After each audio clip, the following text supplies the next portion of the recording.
Hi, my name is Bill Down, and I'm the co-author of the Project Management Communication Bible. I have 21 years of IT experience and 19 managing projects.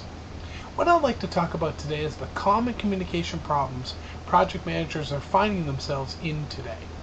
Before we do that, we have to ask ourselves a question. What are the common communication problems?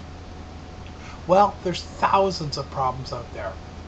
Thousands that project managers are running into on a regular basis. I'd like to just cover 4 today. They are failure to communicate effectively, failure to believe project communications is a high priority, failure to create communication plans, and finally, the most important, failure to capture the customer's communication requirements. Let's spend some time and look at these reasons. Let's spend some time now and review each of these reasons in detail. Number 1, failure to communicate effectively is talking about communicating the right level of information to the right audience. For example, would you send a 10-page status report to a VP? No, they'll never have time to read that much information about your project.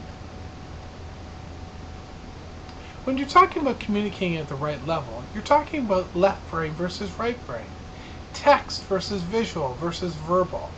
And the biggest issue is people assuming that everyone understands the messages that they're sending, when indeed you may not be communicating at the right learning preference of that individual.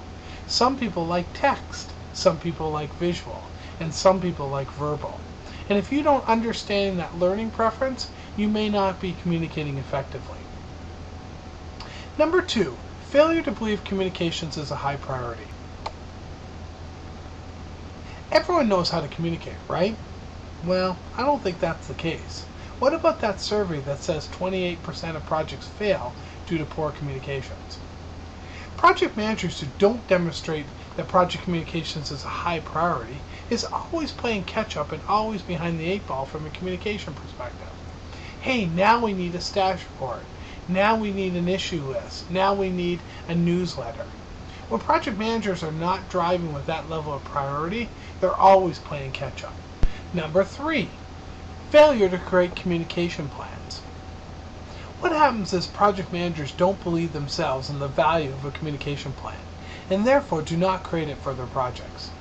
They tend to come up with the following excuses on why they don't create these plans. The project manager doesn't know how to do it.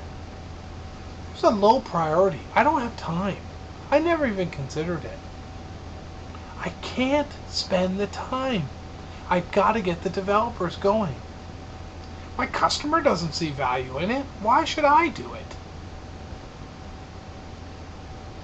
And finally, number 4, failure to capture customers' communication requirements. This is the big one for me. And this is one I believe makes a huge difference in how successful you're going to be on your project. Project managers need to consider the following when capturing their customers' requirements. First, it's not their technical requirements, it's their communication requirements. What newsletters do they need? What status reports? What budget reports? The customer may want something, but that may differ from the project's needs. You may not be able to communicate and get everything to the customer that they need and still deliver the project. You have to balance that. You're going to want to do this at the beginning of the project.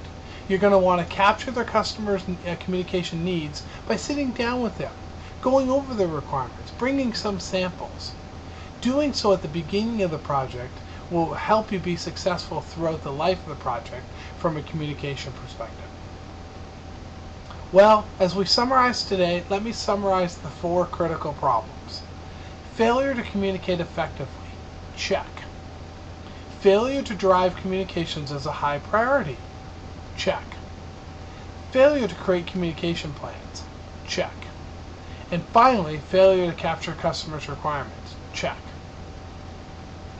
After spending a little time in tackling these communication problems on your projects, it will give project managers a huge advantage and a great start in driving successful projects, at least from a communication perspective. Thank you for your time today, and please come visit us at our website, www.projectcommunication.org. Thank you.